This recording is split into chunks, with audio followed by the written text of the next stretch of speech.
ጤና ይስጥልኝ እንደምሰነበታችሁ ስሜ ሙሉነ ዮሐንስ ይባላል።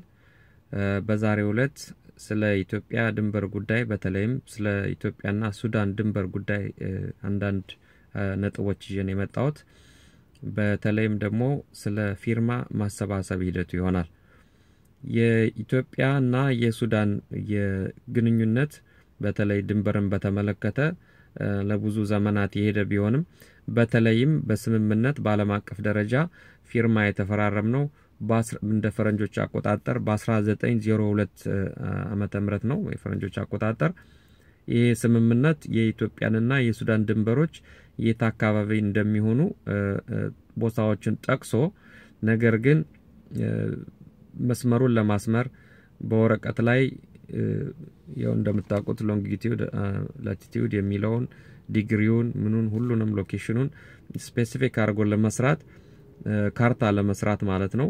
ያንንም ወርዶ ደግሞ በመድር ላይ ለማስፈር የሚቻለው በሁለቱ አገሮች የጋራ ኮሚሽን መሆኑን የ1902 ስምምነት ግልጽ ያደርጋል።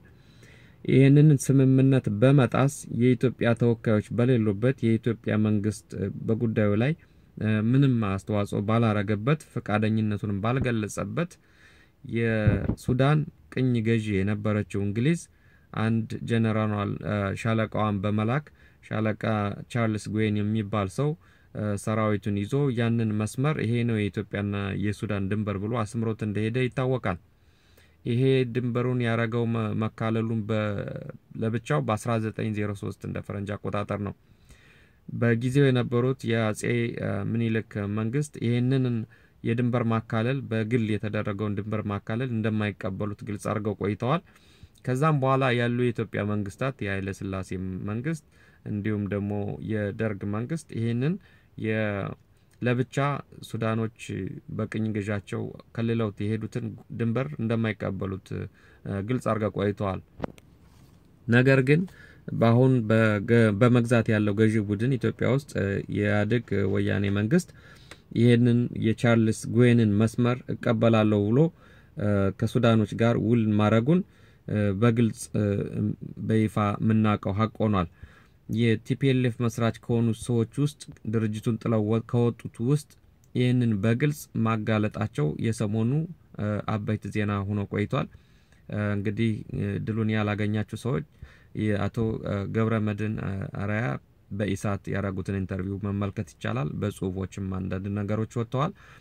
የወያኔ ቡድን ገና በረሃ ያለ ከሱዳን መንግስት ጋር ድንበራችን አሳልፎ ለመስጠት እነሱ ደግሞ ለድል እስኪበቁ እንዲያግዟቸው የውስጥ ስምምነት ማረጋቸው ይፋ ሆኗል። ስለዚህ ይህንን የበረሃ ስምምነታቸውን ተግባራዊ ለማድረግ ሲንቀሳቀሱ መቆየታቸው የሚታወቅ ነው። በተደጋጋሚ ድንበሩን አሳልፈው ሊሰጡ ሲሉ የሱዳን ሚዲያዎች ዘገባዎችን እያወጡ እኛም ደግሞ እየተከታተልን ኢትዮጵያኖች ይሄ ነገር እንዴት ሊሆን ይችላል ብለን ስንቃወም መቆየታችን በዚሁም የተነሳ ድንበር ማካለሉ መራዘሙ ይታወቃል። በአሁኑ ሰዓት ግን ለይተውላቸው ይሄንን ለማድረግ እጅግ ዘግናኝ የሆኑ ተንኮሎችን እያረጉ ነው የሚገኙት። የአካባቢውን ድንበሩን አስጠብቆ የነበረውን ህዝብ አሁንም ደግሞ ይህንን ድንበሬን አሳልፌ ያልሰጥም የሚለውን ህዝብ እርስ በራስ በማፋጀት ትንፋሽ ለማግኘትና ድንበሩን ለመስጣት ሲሯሯጡ መቆየታቸው አሁንም በዛ መልኩ እየሰሩበት እንደሆነ ይታወቃል። ይህንን በመቃወም ለተባበሩት መንግስታት የሚገባ የፊርማ ማሰባሰቢያ ሂደት ሲደረግ ቆይቷል። እስከ ሚድ ጃንዋሪ 2016 ድረስ እንደሚሄድ የፊርማ ማሰባሰቡ ካሁን በፊት ተገልጾ ነበር። ይሁንና በጃንዋሪ 25 2016 በኒውዮርክ እና በዋሽንግተን ዲሲ የሚደረጉ ታላላቅ ህዝባዊ ሰልፎች ስላሉ በዚሁ ቀን ፊርማ ማሰባሰቡ አብቅቶ በአካል በኒውዮርክ የተባበሩት መንግስታት ጽህፈት ቤት በሚደረገው ተቃውሞ ሰልፍ ፊርማው እንዲገባ ስምምነት ስለተደረሰ እስከዛ ቀነ ገደቡ መራዘሙን እንድታውቁት ሁላችሁም።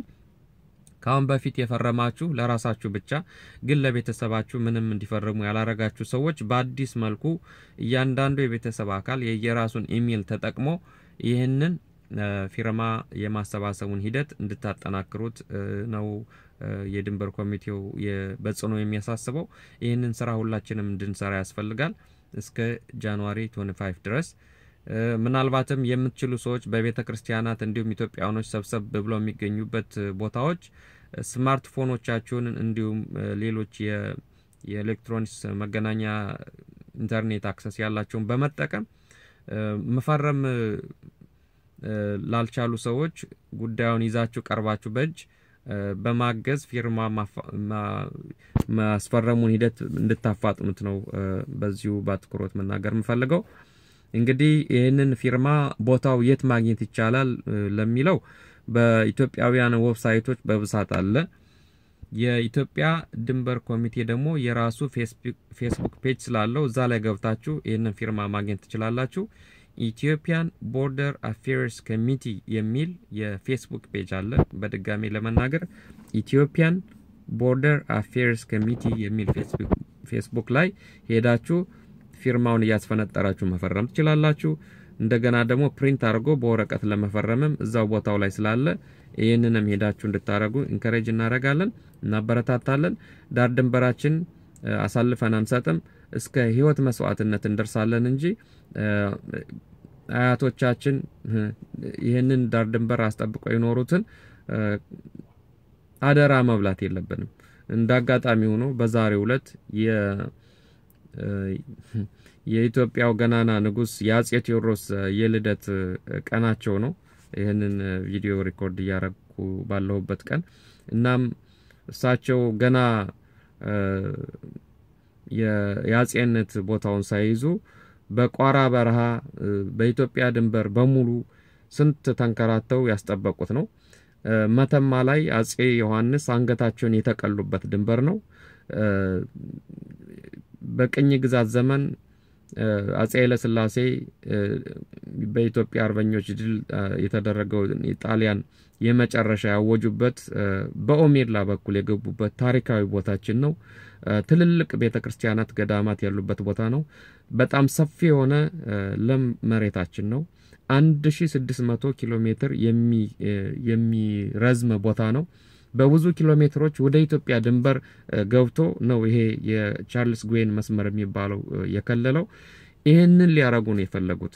እነዚህ እንግዲህ በስልጣን ላይ ያለው ስርዓት በተደጋጋሚ የኢትዮጵያን ጥቅም አሳልፎ እንደሰጠ የምታውቁት ነው።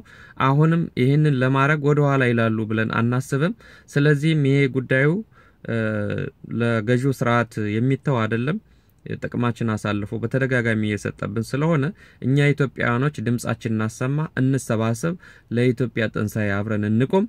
ይሄ ቀን ያልፋል። ብዙ ችግሮችን ኢትዮጵያ አሳልፋለች። ከዚህ በላይ የሆኑ ከባድ ጊዜዎችን አሳልፈናል። የቅኝ ግዛት ተጋድሎ አድርገናል። ምንም መሳሪያ በሌለብን ወቅት በእግዚአብሔር ኃይልና በእኛ ጽኑ በአያቶቻችን ጽኑ ያላማ ቆራጥነት ዳር ድንበራችን ተጠብቆ ቆይቷል። በዚህ ዘመን በሰለጠነ ዘመን የኢትዮጵያ ጥቅም በተለያየ ጊዜና ሰዓት ሁኔታ ተላልፎ እየተሰጠ ነው። ይሄ ማንኛውንም ኢትዮጵያ ሊያስቆጣ ይገባዋል። በመላ ኢትዮጵያ በተለይ በኦሮሞ አካባቢና በጎንደር ላይ የሚገኙ ህዝቦቻችን በስፋት የዘር ማጽዳት ወንጀል እስከሚመስል እስከሚደርስ ደረጃ እልቂት እየደረሰባቸው ነው። ስለዚህ ይሄን ሁሉ አይሆንም ብለን መቆጣት አለብን። ለህዝባችን አለኝታ ማሳየት አለብን።